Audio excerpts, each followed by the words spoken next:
Security നോക്കുന്നത് ഇപ്പോൾ BJP സംസ്ഥാന അധ്യക്ഷൻ മാധ്യമങ്ങളെ കാണുന്നു. തത്സമയ സംപ്രേഷണത്തിലേക്ക് ജമ്മു ആൻഡ് കശ്മീർ പോലീസും BSFും CRPF ആണ്. അപ്പോൾ ഇവിടെ ഇരുന്ന് അത് സതീശൻജി ആണോ റോബർട്ട് വാഡ്രയാണോ MABAB ആണോ അവർ അങ്ങനെ ഒരു സെക്യൂരിറ്റി എക്സ്പേർട്ട് ആണെങ്കിൽ അവിടെ പോയി പ്രതികരിക്കുക, അവിടെ പോയി പ്രവർത്തിക്കുക. അങ്ങനെ ഞാൻ യൂണിഫോം കൊടുക്കാൻ തയ്യാറാണ്, അവിടെ പോയി ചെയ്യട്ടെ. അപ്പോൾ ഇവിടെ ഇരുന്ന് എക്സ്പേർട്ടീസ് ഇങ്ങനെ TV നോക്കി എയർ കണ്ടീഷൻ റൂമിലിരുന്ന് എക്സ്പെർട്ട് ആവാൻ എനിക്ക് തോന്നുന്നു, എൻ്റെ ഒരു റിക്വസ്റ്റ് അത് ചെയ്യണ്ട. അവിടെ എത്രയോ സോൾജേഴ്സും പോലീസുകാരും അവരെ ലൈഫിൽ റിസ്ക് ഇട്ടിട്ടാണ് ജനങ്ങളെ അവിടെ പ്രൊട്ടക്റ്റ് ചെയ്യുന്നത്. അവർ ഇന്നും ചെയ്യുന്നുണ്ട്, നാളെയും ചെയ്യും, ഇത്ര കൊല്ലം ചെയ്തിട്ടുണ്ട്. അവരെല്ലാം സമ്മാനിക്കുക, അവരെ റെക്കഗ്നൈസ് ചെയ്യുക, അവർക്ക് ഒരു പിന്തുണ കൊടുക്കുക.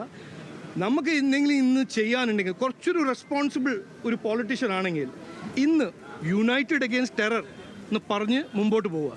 ഈ സമയത്ത് റോബർട്ട് വാഡ്ര 370-ൻ്റെ ഒരു എക്സ്പെർട്ട് ആവുക, MABAB കൗണ്ടർ ടെററിസമിൻ്റെ എക്സ്പെർട്ട് ആവുക, സതീശൻജി ഈ ഭീകരവാദം ഞങ്ങൾ കണ്ടം ചെയ്യുമ്പോൾ അല്ല അത് മുസ്ലിംസിൻ്റെ എഗെയിൻസ്റ്റ് ആണെന്ന് പറയാൻ അറിഞ്ഞ ഇതെല്ലാം ചെയ്യേണ്ടെന്നാണ് ഞാൻ അഭ്യർത്ഥിക്കുന്നത്. ഇന്ന് let us be united against terror.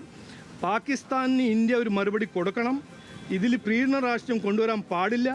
CPMും കോൺഗ്രസും ഇത് മനസ്സിലാക്കില്ലെങ്കിൽ അവർ മനസ്സിലാക്കി ഒരു മെഷേർഡ് ടോണിൽ ഇന്ത്യൻ്റെ സെക്യൂരിറ്റി സിസ്റ്റമിനെ പിന്തുണ കൊടുക്കുക എന്നാണ് എൻ്റെ ഒരു അഭ്യർത്ഥന. Committee on security Indus water treaty ഒക്കെ റദ്ദ് ചെയ്തിട്ടുണ്ട്. പാകിസ്ഥാൻ പൗരന്മാരെ 48 മണിക്കൂർ തിരിച്ചു പോകണമെന്ന് പറഞ്ഞിട്ടുണ്ട്. അപ്പം അത്തരം തീരുമാനങ്ങളോട് അല്ല, ഇതെല്ലാം ഹിന്ദിയിൽ പറഞ്ഞ മതി, ഇതൊരു ട്രെയിലറല്ലേ, ഇപ്പോൾ തുടങ്ങിയതല്ലേ. ഇന്ത്യ അങ്ങനെ വിടില്ല. ഇങ്ങനെ നിരപരാധിയായ ഒരു സാധാരണക്കാരനെ ഇങ്ങനെ ക്രൂരമായി കൊല്ലുന്നത് അങ്ങനെ ഞങ്ങൾ വിടില്ല.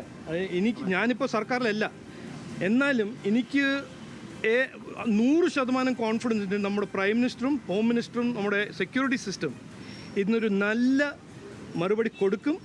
പാകിസ്ഥാന് ഇതിൻ്റെ ഒരു ആൻസർ കിട്ടും എന്ന് എനിക്ക് 100% വിശ്വാസമുണ്ട്.